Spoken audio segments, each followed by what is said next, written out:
નમસ્કાર, સમય સંદેશ ન્યૂઝમાંથી હું દતેશ ભાવસર આપનું સ્વાગત કરું છું. અમારો હંમેશા પ્રયાસ રહ્યો છે કે જનતાને લગતા જે મુદ્દા હોય એની ચર્ચા કરવામાં આવે. અને આજે હોટ ઓફ ધી ટાઉન એટલે ટોપ ઓફ ધી ટાઉન બનેલો છે કચ્છ યુનિવર્સિટીમાં જે નોન ટીચિંગ સ્ટાફની ભરતી થયેલી હતી એ ભરતી ગુજરાત સરકારે રદ કરેલી છે. હવે જયારે ભરતી થઈ હતી ત્યારે પણ આપણે 2 એપિસોડ કરેલા હતા કે એનામાં કેટલા બધા વિવાદો થયેલા હતા અને કેટલી બધી ગેરરીતિ થયેલી હતી. એ બાબતે આજે આપણી સાથે 2 મહેમાન જોડાયા છે. ડોક્ટર રમેશભાઈ ગરવા જે પૂર્વ સેનેટ છે અને કિશોરદાનભાઈ ગઢવી જે ભુજ શહેર કોંગ્રેસના પ્રમુખ છે.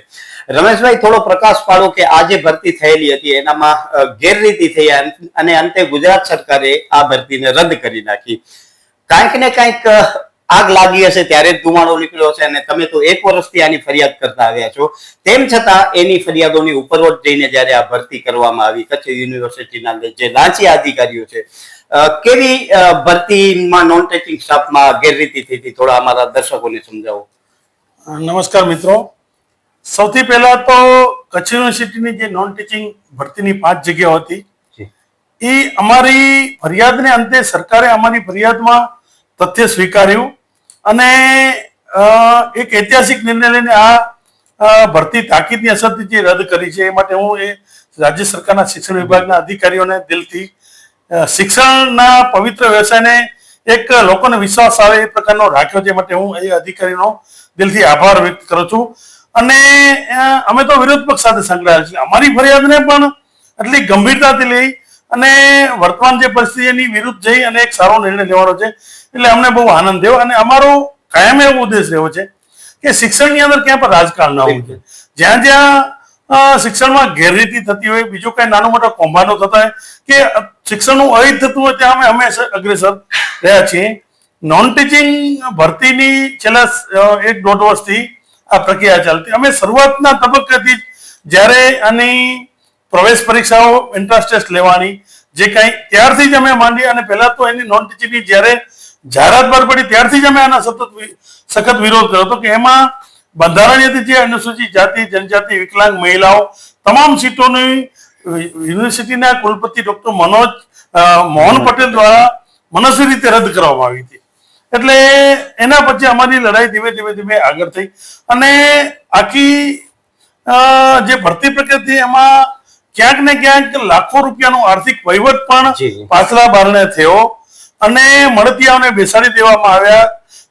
છડેચોક તમામ નિયમો યુનિવર્સિટીના સ્ટેચ્યુટનો, યુનિવર્સિટીની ભરતી એક્ટનો, રાજ્ય સરકારની ભરતીનો તમામ નિયમોને કોઈ પણ એક ઘરની પેઢી હોય એમ કચ્છ યુનિવર્સિટીના વર્તમાન કુલપતિ ડોક્ટર મોહન પટેલ અને આ સમગ્ર ભરતી કૌભાંડનો મુખ્ય સૂત્રધાર જે છે રજિસ્ટ્રાર ડોક્ટર અનિલ ગોર, એને 2 જણાએ એક આખું કાવતરું રચી અને પોતાના મળતિયાને એકદમ સિફતતાપૂર્વક આ જગ્યા પર બેસાડી દીધી અને રાજ્ય સરકાર અને રાજ્ય સરકારના શિક્ષણ વિભાગની આંખોમાં ધૂળ નાખવાનો પ્રયાસ કરી અને એની સામેની અમારી સમજી લો સામે પામની લડાઈમાં અમે સફળ થયા છીએ. એ બંને અમારા માટે આ ખુશીની વાત છે. પણ અહીંયાથી અમારી સફળતા હજી અટકી નથી. આપને હું કહું, આજે ગઈકાલ પરમ દિવસે રાજ્ય સરકારે પરમ દિવસે 6 તારીખે ઓર્ડર કર્યો કે આ ભરતી તાકીદની અસરથી રદ કરવી. આ ભરતીની અંદર જવાબદાર જે આખી પ્રક્રિયા રદ કરવા માટેની જવાબદારી યુનિવર્સિટીના કુલપતિ અને યુનિવર્સિટી રજિસ્ટ્રારને રાજ્ય સરકારના શિક્ષણ વિભાગ સોંપી. અત્યારે જે ભૂતકાળમાં આ પ્રકરણની આ કૌભાંડ કર્યું હતું આ ભરતીમાં એ જે કુલપતિ છે ડોક્ટર મોહન પટેલ એ અત્યારે વિદેશ છે. અત્યારે ઇન્ચાર્જ ડોક્ટર બકરાણીયા સાહેબ છે. આજે અમે સવારે બકરાણીયા સાહેબ પાસે ગયા. આપણે બહુ દુઃખ સાથે કહેવું પડે કે પરમ દિવસનો રાજ્ય સરકારનો મેલ આવેલો હતો. અનિલ ગોર પોતાનું પાપ છાપરે ન ચડે એટલે મેલ દબાવીને રાખ્યો હતો. ઓલો એક ભલો માણસ જે ઇન્ચાર્જ કુલપતિ ડોક્ટર બકરાણીયા એને અનિલ ગોરે ભનક પણ આવવા ન દીધી કે આવું કંઈક થયું છે. અમારા આંતરિક સોર્સોએ અમને ગાંધીનગરથી એવું કીધું કે આવું થયું છે. મેં ફોન કર્યો બકરાણીયા સાહેબ આવું કઈ કે ના, મને આવું કઈ ધ્યાનમાં નથી. મેં તો સાહેબ આપ ખરાઈ કરી લો, આપ યુનિવર્સિટીના ઇન્ચાર્જ કુલપતિ છો. એમને જયારે અનિલ ગોરને કીધું ત્યારે અનિલ ગોરે એમ કે છે કે હા આવું કંઈક આવ્યું છે. પત્ર તો પણ એ કુલપતિને રજિસ્ટ્રાર આ મહાકૌભાંડ હું તો એમ કહીશ એને પોતાનું પાપ છોપવા માટે એ પત્ર આપ્યો નહીં. એ કે ઓફિશિયલી પત્ર તમારા ટેબલ ઉપર આવશે એમ કરી છટકવાનો પ્રયાસ કર્યો. આજે અમને તો ઇવન અમે ફરિયાદી તો છોડી દો, કચ્છના એક પણ મીડિયાને પણ એમને ગઈકાલ સુધી પત્ર નથી આપ્યું, કોઈ વિગતો જ નહીં, માત્ર ભરતી રદ થઈ છે. અત્યારે ઓથોન્ટિક કઈ રીતે આપણે માનો ભરતી રદ થઈ છે તો ન જ ચાલે ને. રમેશભાઈ, આ બધી ભરતી પ્રક્રિયામાં મુખ્ય રોલ કુલપતિ અને કુલસચિવનો હોય જી છે. બિલકુલ બિલકુલ. આ કિસ્સામાં એવું લાગે છે કે દૂધની રખેવાળી જ મીંદડાને સોંપી દીધી છે. બિલકુલ આ લોકોએ જ જેને બોલો વાળ ચીબડા ગળે એવો તાલ થયો હતો. આ લોકોને સરકારે ભરોસો કરી અને એને બદલે આ લોકોએ ઉગાડી લૂંટ કરી કોઈ પણ ભરતી પ્રક્રિયાના તમામ અરે બહુ દુઃખ સાથે કેવું છે કે યુજીસી ની અત્યારે નેટ ની ટીમ આવી હતી માન્યતા માટે. હવે જે યુનિવર્સિટીની અંદર રોસ્ટર નું રજીસ્ટર નું મેન્ટેન નથી, શરમજનક કહેવાય. મેં તો આજે કીધું રજીસ્ટર ગોર સાહેબને કે સાહેબ તમારો ઉપરી અધિકારી તમારા આ મેન્શન કરે છે, આ કોઈ અમે કે અમારી પાર્ટી કે કોઈ નથી કરતા. પછી આખી ભરતી પ્રક્રિયાની અંદર જે ઓમેર સીટ હતી એની અંદર કોઈ નંબર નહીં.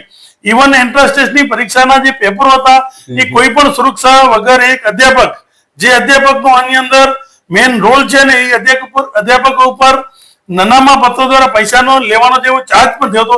એ અધ્યાપક પોતાના બુલેટ ઉપર આ પેપર લઈને આવ્યા એક્ઝામ વખતે. એટલે આ લોકોએ પોતાની મોહન પટેલ પોતાની વાડી કઈ મજૂરી કામ પાસે કામ કરાવતો હોય એ પ્રકારની ખબર નથી કે આ શિક્ષણમાં આ બધા ધંધા ન ચાલે. અને એમને તો એવું હતું કે અમે તો સંઘ સાથે જોડાયેલા છીએ, અમને ભાજપે અહીંયા મૂક્યા છે, કોઈની તાકાત નથી કે અમને અહીંયા હલાવી શકે. પણ સત્યનો આખરે વિજય થયો છે. એટલે ખોટું આ લોકો બેફામ ખોટું કર્યું છે. અમે હજી પણ ભરતી રદ થઈ ગઈ તો અમે અટકવાના નથી. આની અંદર જેની ખોટી ભરતી છે એ બધાએ 8 મહિના સુધી ખોટો પગાર લીધો છે. એ પગાર અમે પરત લેવાના છીએ. ભરતીમાં જેને ખોટું કર્યું છે ડોક્ટર અનિલ ગોર રજિસ્ટ્રાર અને કુલપતિ મોહન પટેલ એમની વિરુદ્ધ અમે વિજિલન્સ ઇન્કવાયરી માંગશું, પોલીસમાં ફરિયાદ કરશું. અને ગુજરાત સરકાર માન્ય લોકાયતની અંદર કુલપતિ આવે છે અમે એની અગત્યથી મોહન પટેલની માન્ય લોકાયત ગુજરાત સરકાર ગાંધીનગર હું અલગથી ફરિયાદ કરીશ. અને બીજું કહું કે અમે છેલ્લા 1-1.5 વર્ષથી જ્યારે અમે એક ફરિયાદી તરીકે કુલપતિને મળવા ગયા છે ત્યારે કુલપતિ અમને હળધૂત કરી અમારી સાથે કેવો વ્યવહાર કર્યો કે જાણે કે હું શિક્ષણનો જીવ છે, મેં મારી આણંદ યુનિવર્સિટીમાં આટલું મોટું કામ કર્યું છે, તમે આવા બેબુનિયાદ આક્ષેપ કરીને મને તમે ડિસ્ટર્બ કરો છો. આ ભરતીમાં એક તસુભર પર ખોટું નીકળશે તો હું ત્યારે ને ત્યારે મારા આ પદ પરથી રાજીનામું આપી દઈશ એવી વાત કરી. તો હું તો કહું છું કે માનનીય કુલપતિ સાહેબ આપને આ ભણકારો થતો કે ગમે ત્યારે આ ભરતીનો ધડાકો થશે, રદ થશે. એટલે આપ ચાલાકીપૂર્વક અમેરિકા ચાલે ગયા છો, કઈ વાંધો નહીં. આપ હવે તો ટેકનોલોજીનો યુગ છે. આપ અમેરિકા બેઠા રાજ્ય સરકારને એક મેલ કરી દો, અમને પણ કોપી મોકલાવો કે તમે તમારું વચન પાડ્યું છે, તમે મોટે બોલ્યા છો ને એ રાજીનામું આપો અને કચ્છના શિક્ષણને ભાજપનો રાજકીય આટો બનાવવાનું મૂકી અને શિક્ષણની વાત કરો. રમેશભાઈ, આ જે શિક્ષણની ભરતી થઈ છે એનામાં સરકારની કોઈ પણ પ્રકારની પરમિશન જ લેવામાં નથી આવી. બિલકુલ. હવે આવા અનેક નિયમોનો ભંગ થયો છે તો આ કચ્છ યુનિવર્સિટી વિકાસ પામશે કે આવી જ માથાકૂટોમાં વિદ્યાર્થીઓ બધે બરબાદ થતા રહેશે?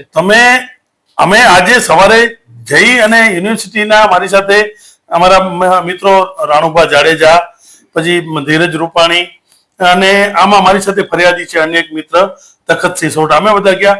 અમે સાહેબની ચેમ્બરમાં બેસીને અમે એટલી જ વિનંતી કરી કે સાહેબ આગળનું બધું હતું, આપણા આ લડાઈમાં કચ્છના શિક્ષણને મોટું નુકસાન જાય છે. અત્યારે આપણે બધું પૂરું કરી દઈએ છીએ. તમે અત્યારે આ 5 જણા છે અને તમે 5 ને છૂટા કરવાનો કાર્યાલય આદેશ કરી દો એટલે અમે બેસી જશું. અમે એક મીડિયામાં એક શબ્દ નહીં બોલે કે ઇરાદાપૂર્વક અનિલ ગોરે પોતાનું પાપ છુપાવવા માટે આ લોકોને આજે આવી ગેમ તો તમે જો કેટલું પ્લાનિંગ સાથે ગેમ કરે છે. અનિલ ગોરે 11 તારીખે, આજે 8 તારીખ છે, આવતીકાલે 9-10 ની રજા છે, 11 અને 12 તારીખે એક્ઝિક્યુટિવ કાઉન્સિલની મીટિંગ રાખી છે. એ એક્ઝિક્યુટિવ કાઉન્સિલમાં નક્કી થશે આમને કઈ રીતે છૂટા કરવા. હવે હું તમને કહું રાજ્ય સરકારનો જે આદેશ છે એમાં ક્યાંય પણ એવું ઉલ્લેખ નથી કે એક્ઝિક્યુટિવ કાઉન્સિલ બોલાવી. પછી તમને કહું કે જ્યારે ભરતી થઈ ત્યારે આની મંજૂરી બોર્ડ ઓફ મેનેજમેન્ટના સભ્યોએ આપી છે અને એનીમાં પણ હું એનાથી ઉપર વાત કહું કે ત્યારે કુલપતિએ બધાને મોટી હવાબાજી કરી. બોર્ડ ઓફ મેનેજમેન્ટના સભ્યો, એક્ઝિક્યુટિવ કાઉન્સિલના સભ્યોને એમ કીધું કે તમે મને પાવર આપી દો તો તમામ પ્રકારનો ભરતીનો.